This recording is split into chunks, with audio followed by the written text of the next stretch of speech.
Thanks for visiting the patient and weather today. I'm meteorologist Al Peterlin. I'd like to talk about the weather health risk for December 9th, 2025.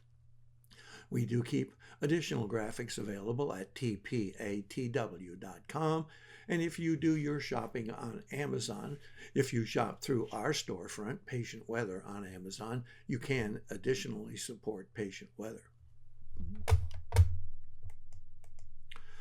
Looking at our surface map, you can see that as high pressure remains dominant across almost all of the country, the changes will be for low pressure. We have a massive low developing up here in the central portions of Minnesota, and its influence will be spreading all the way across the Ohio Valley, much of the east and middle Atlantic, and up into New England.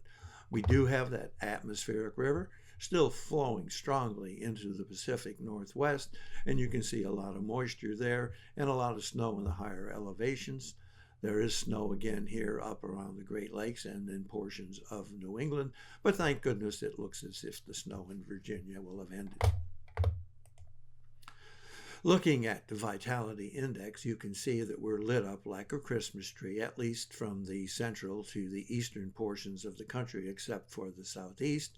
Really significant levels of activity running across the southern lakes and on into the middle Atlantic states, but really still a strong influence across almost all of the northeastern third of the nation.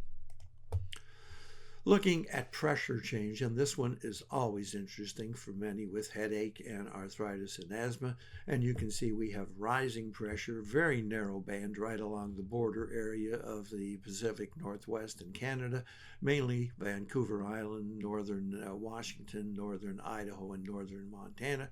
But the real story will be this falling pressure, and it stretches from Texas to the Dakotas up the plains, all the way into the Tennessee, Ohio Valley, and Great Lakes, all the way up into upstate New York, and trying to push into New England. Note we have a very nice area with pressure at least holding its own here in the southeast. We have been so cold lately that it's very nice to see temperatures rising, but these rising temperatures, although significant, and maybe having some impact on migraine, really are just pushing temperatures back to near seasonal levels. But the warming is really through the central plains, all the way in through the middle Mississippi Valley, across the Ohio Valley, and into much of the Northeast, including portions of southeastern Canada. Our dew point temperature change, again, very much in line with what we've been talking about with temperatures and its rising dew points. But we do have falling dew point temperatures here in Florida, making a difference. Note we have a surge of dew point temperatures or vapor pressure up into southern Texas, a lot of moisture up here again in the Great Lakes area, and very much of a dry down across the southeast. Looking at POI, and this is the change in the level of oxygen available in the atmosphere based on all of those factors we've been talking about: temperature, dew point, pressure, and you'll see we have a risk of migraine across Vancouver into Washington state, all the way across northern Idaho, northern Montana, and hanging sharp here across the Canadian provinces. Note we have a very significant risk of migraine across the entire state of Florida, including the Panhandle, up into southern Georgia.